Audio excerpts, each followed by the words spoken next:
May I now invite Dr. Snehashish Sur, lovingly Snehashish Da, senior journalist and president, Press Club Kolkata, to kindly share his comments on this.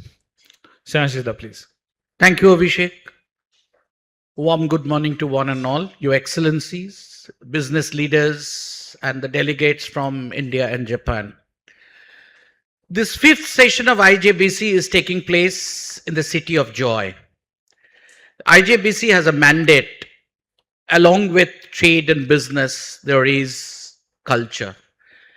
No discussion on Indo-Japan relations and cooperations can take place if we do not pay our tribute to our ancestors who have strengthened the cultural ties between these two great civilizations of Asia. That is why in this business delegation, we'll see the premise, we'll go back in a very short span, we'll see the premise that what kind of a relation Kolkata and Bengal had with the cultural milieu of Japan. Thank you, Mr. Deshmukh, the President, and Mr. Abhishek Chaudhary for extending this support and allowing me to have this thinking of having this kind of a session in the business meet. As we discuss the reach, legacy, and contribution of Kolkata, Bengal is in a shared heritage, everybody knows. But the presentation which we are going to give is not very exhaustive, and there may be omissions because we are not historians. We wanted to pay our tribute and we wanted to look back on what kind of history we are founded. So that's why we are doing this. So any inadvertent omission and commission may be excused. This Indo-Japan relation is not with political trade and business or bilateral in that manner. It is basically a history, shared civilization and history and culture and education. If we do not mention of Lord Buddha, whether how he was related to the greater Bengal which existed in those days, let us start, because Buddhism is one which made India's presence felt in that country. But we know that while Swami Vivekananda was going to address the World Parliament of Religion in 1893, he was going through Japan. His ship was going through Japan and he went to Yokohama, Kyoto, and Tokyo. He admired Japanese discipline, patriotism, cleanliness, and industrial progress in that point in time. In his letters, he urged Indians to learn from Japan's modernization on one side while preserving indigenous culture. So Swamiji has visited, has gained some experience which he shared. So our legacy starts from there. And to talk about Gurudev Rabindranath Tagore, Nobel laureate, who belonged to this place, he visited 5 times, once in going and coming, and the rest others. And he has given more than 14 lectures, met several people, stayed in various spaces. One such was Schenken Garden in there and all other places. And the topics of the lectures included nationalism, civilization, and Asian identity. He built relationships with Japanese artists and intellectuals and encouraged cultural exchange between India and Japan. Not only he has established the legacy which he started, continued by his followers and admirers, and that school of thought, and in Shantiniketan, which we will discuss later in the presentations. So several artists and scholars came from Japan in Shantiniketan and in Bengal, and he had a lot of discussions with Japanese scholars. And he was all praise. He has written several books and given several lectures. Japan Jatri is one such.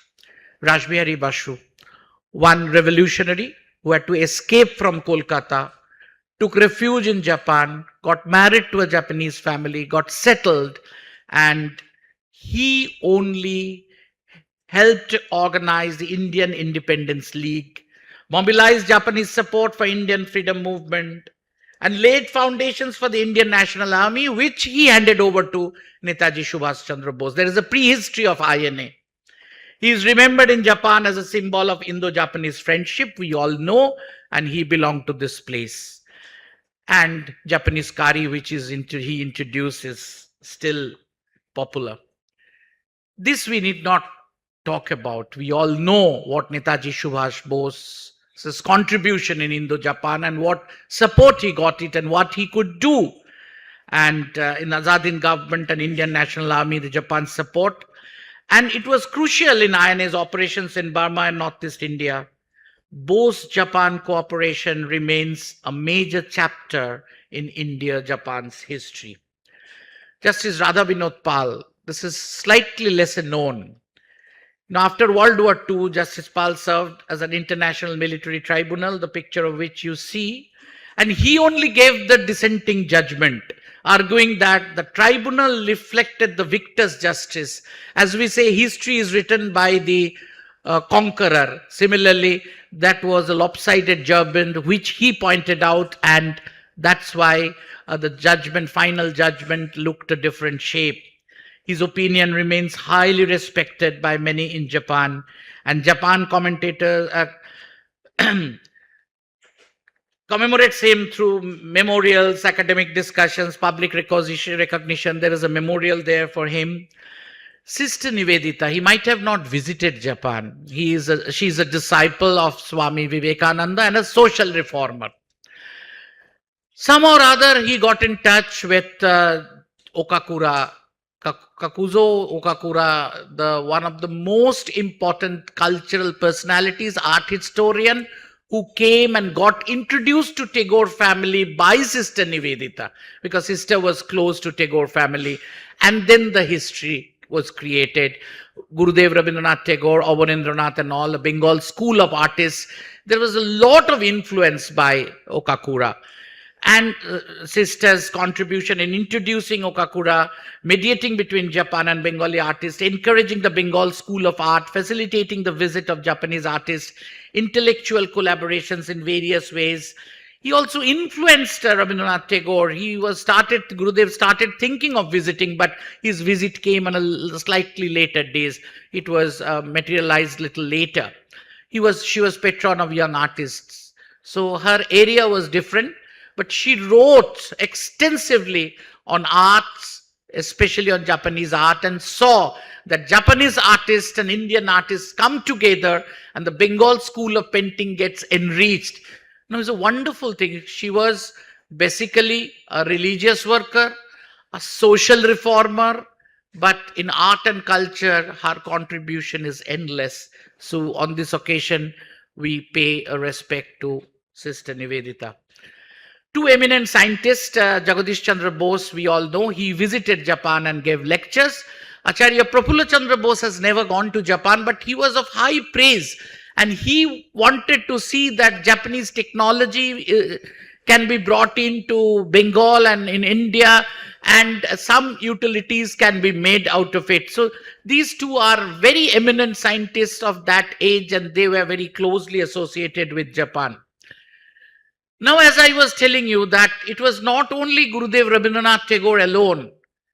A group of his associates and followers got influenced by Gurudev's interaction in Japan, several visits.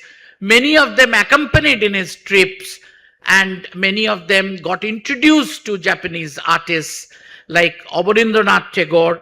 There was a lot of influence of Japan to Abanindranath Tagore, and we know that he delivered. There were a lot of. He never made an extended visit to Japan, but his lifelong collaboration with Japanese artists profoundly shaped Indo-Japanese artist exchange. So, in his style of work, also the art critics say that there was a lot of influence of Japan. And then Nandalal Bose, another eminent artist of Santiniketan, Gurudev's disciple. He was also introduced to Japanese school of painting and art, and he continued. Ramananda Chatterjee, eminent educationist and journalist, he visited with Gurudev Rabindranath Tagore, wrote extensively in Pravasi and Modern Review, the two major newspapers of that time. It was Mukul Chandra De who also visited with Gurudev and wrote extensively. Binoy Kumar Sarkar. Kalidas Nag was Ramananda Chatterjee's son-in-law, and he also visited. Kiti Mohan Sen, we all know, Amartya Sen's grandfather, and they all was in Vishwa, they were in Vishwabharati, and they were highly influenced by Japan. And there was one gentleman called Prabodh Chandra Bagchi. He was a Buddhist expert and Sanskrit expert, and he also was also quite influenced by Japan. So these are the people who are followers or associates or somehow related to Tagore. Since Tagore was highly impressed, so that impression was culminated to these people, and they dealt with extensively with Japan. Almost all of them visited and wrote, but those who did not visit also had a greater clear knowledge. See, Tagore's Vishwabharati and Shantiniketan had Nippon Bhavan. It was an abode, it is an abode of Japanese language, art and culture. And the studies going on, it's not only the language study center. In Gurudev's time, it was from martial art to culture to tea ceremonies and everything. There is a high influence of Japan's heritage of their social and cultural milieu. Two eminent Bengali writers had gone, we all know Buddhadev Bosho and Annoda Shankar Rai, on a writers exchange program, and both of them wrote extensively. They visited Japan, have seen them, and they wrote extensively. Now, two students at a very early time, they also had gone to Japan for higher studies. One was Suresh Chandra Bandopadhyay, was one of the first students from Bengal to visit Japan in 1905 for higher studies in Tokyo University. He lived there for 4 years, and then he joined in their own industrial thing. And Monmotho Nath Ghosh first traveled to Japan in 1906 to study industries, and he brought some industries, and his book on Japan Pravash was highly acclaimed. So the students, these two are the first two students from Kolkata who went to Japan for higher studies and were enlightened with this by this high culture. Now, Your Excellency and ladies and gentlemen, at that time also, when ladies of these area did not travel internationally, these are the ladies who traveled and stayed there either with the spouses or on their own and wrote extensively. Hariprabha Takeda is a very interesting case. He one of the earliest Bengali women to visit Japan, was born in Bengal into the progressive Brahmo Samaj milieu. He married Japanese businessman Takeda woman and settled in Japan. So, and she wrote extensively. And then Bengal's women in Japan is Sarojini Datto. Guru Shodaya Datto was also a kind of a revolutionary and social worker, and it was a social reformer kind of a person. So she, along with her husband Guru Shodaya Datto, went there. And you know, instead of visiting the historical places and tourist places of tourist interest, he just visited and they wrote extensively. Similarly, Lady Apula Bose, Jagadish Chandra Bose's wife, and Shanta Devi was Kalidas Nath's wife, so they also visited. And Satyajit Ray Kurosawa, they had great friendships, and this is the picture when both of them were awarded golden honor at that time.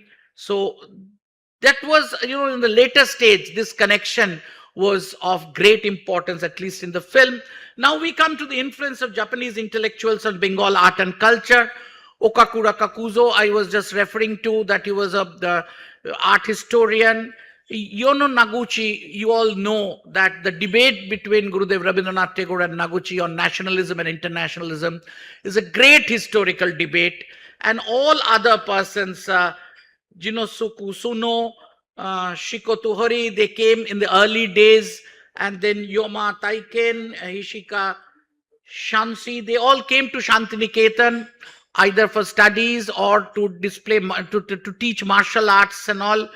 Kampo Arai, Junojo Takesai, Shinzo Takegi, Taseto Watsuji, these all came to, there's a Shantiniketan connection. Either they were artists or they were exponents of martial art or language experts. So this was a going and coming with Shantiniketan and Japan.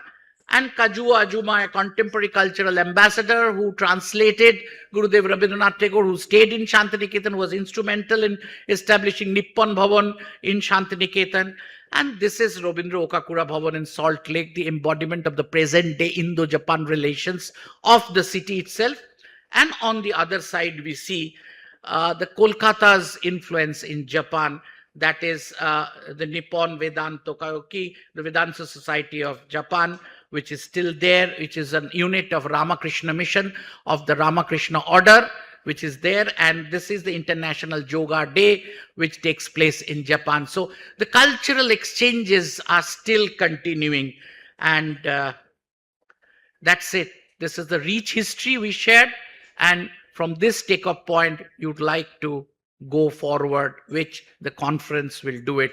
It was the prehistory and prelude, and we pay our obeisance to all these people who have created history of Indo-Japan relations in education, culture, and social milieu. Arigato gozaimasu.